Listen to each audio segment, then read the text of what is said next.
இந்த நாட்டின் பிரதமர் மாண்புமிக்க ஐயா நேரு அவர்கள், ஐயா பிரதமர் மோடி அவர்கள் உலகம் பூரா சொல்றாங்க. என்ன சொல்றாங்க?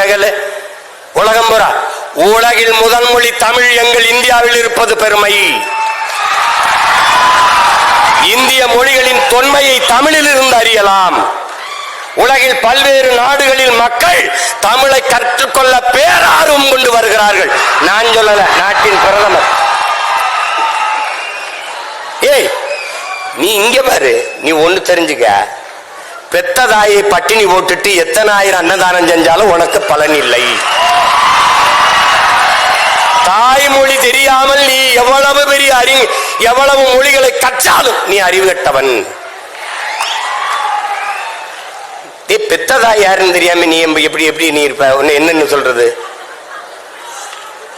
நீ மனநிலை பிறண்டு போனவன், நீ நினைவற்றவன். ஒண்ணுதான் உன் தம்பி தங்கைகளே, ஒண்ணுதான் நீங்க நல்லா நினைச்சுக்கணும். இந்த அரங்கத்திற்கு எத்தனை சாளரங்கள் சன்னல்கள், அத்தனைகளாக உலக மொழிகளை நாம் வைத்துக் கொள்ளுவோம். ஆனால் நுழைவாசலாக இருக்கிற தலைவாசலாக நம்முடைய தாய்மொழி தமிழை நாம் வைத்துக் கொள்வோம்.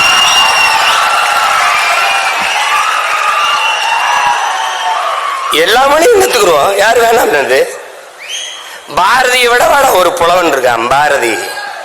பாரதியை விடவாடா ஒரு பாவலன். நம்முடைய பாட்டனை விடவா எல்லா மொழிகளையும் கற்றான். சொன்னான், யாம் அறிந்த மொழிகளிலே தமிழ் மொழி போல் இனிமையானது எங்கும் காணோம்னா, இனிதானது எங்கும் காணோம்னா. ஆங்கிலம் படிக்கிறவனுக்கு ஒண்ணு சொன்னான் பாரு. ஆங்கிலம் படிக்கிறவனுக்கு அன்னைக்கே 1921 செத்து போயிட்டான். அதுக்கப்புறம் இப்படி ஒரு தலைமுறை பைத்தியமா அலையும் தெரிஞ்சான். என்ன சொல்றான்? ஆங்கிலம் ஒன்றையே கற்றார், அதற்கு ஆக்கையோடு உயிரையும் விற்றார், தாங்களே அந்நியரானார், செல்ல தமிழின் தொடர் வச்சு போனாருங்க. செல்ல தமிழ்னு போடுறான். தாய்மொழியை மறந்த இனம் சுடுகாட்டில் இறந்த பிணம். நன்கு விளங்கி வச்சுக்க. நீ அதை விட்டுறாத. இதெல்லாம் ஏன் சொல்ற? இந்த நிலைக்கு என் தமிழ் மீட்சியே தமிழர் எழுச்சி என்கிறார் மொழி ஞாயிறு தேவனையப்ப பாவாணர் அவர்கள். தமிழ் மீட்சியுற வேண்டும், தமிழர்கள் எழுச்சியுற வேண்டும் என்றார். தமிழ் சாகக்கூடாது. இங்க பார், உனக்கு ஒன்று தெரிஞ்சுக்க. தாய்மொழியை பாதுகாத்த இனங்கள் கடுகாது இருந்தாலும் மலையளவு உயர்ந்து வாழும். தாய்மொழி அழிய கொடுத்த இனங்கள் மலையளவு இருந்தாலும் கடுகளவு சிரித்து வீழும். இதை நன்கு விளங்க. உனக்கு ஒரு திமிர். நீங்க பார், நீ கன்னடனா, நீ மராட்டியனா, நீ மலையாளியா, நீ தெலுங்கனா, நீ பீகாரியா, நீ குஜராத்தியா, நீ யாராவும் இரு. ஆனால் நான் மராட்டியன் என்ற திமிரோடு, அந்த திமிரோடு நீ யாரு? நானா இருக்கேன்.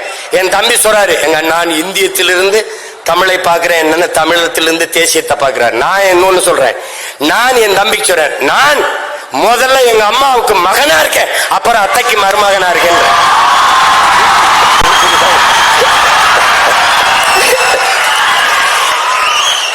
இந்த தேசம் நல்லா இருக்கணும்னா, இந்த நாடு நல்லா இருக்கணும்னா, என் வீடு நல்லா இருக்கணும்.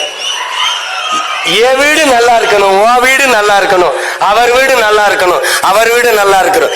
எல்லா வீடும் நல்லா இருந்தால் நாடு நல்லா இருக்கும். தட்சாலி வராங்க.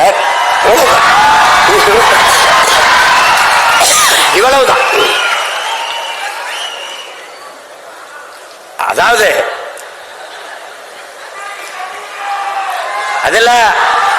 அதுல இங்க பாரு, அதுல மருத்துவம், கல்வி, பொறியியல் கல்வி தமிழில் படிக்க முடியுமா என்பது அதற்கு சான்று இங்க பார். ஈழத்திலே ஈழ தாயகத்தை கட்டி எழுப்பிய எங்களுடைய தலைவர் மேதகு அவர்கள் தமிழீழ மண்ணில் மருத்துவத்தை, பொறியியலை, சட்டத்தை தமிழிலே படிக்க வைத்தார். தமிழிலே படிக்க வைத்து பட்டங்களை பெற வைத்தார். அங்கே படித்த மருத்துவர்கள் இன்னைக்கு உலக நாடுகளிலே மருத்துவம் செய்கிறார்கள். போட்டு குழப்பிக்காத. நீ தமிழ்ல படிச்சவன் தான் அப்துல் கலாம்னு ஒருத்தன் அணுகுண்டு கண்டுபிடிச்சு வெடிச்சு இந்தியா வல்லரசு ஆயிருக்கு. யாரு? நம்ம ஐயா. மயில்சாமி அண்ணாதுறையிலிருந்து சிவத்திலிருந்து எல்லாரும் தாய்மொழி கல்வியில கற்றவர்கள் தான். பிளே ஸ்டோர் மற்றும் ஆப் ஸ்டோரில் இருந்து பாலிமர் செயலியை QR கோடு மூலம் பதிவிறக்கம் செய்யுங்கள். செய்திகளை உடனுக்குடன் பெறுங்கள்.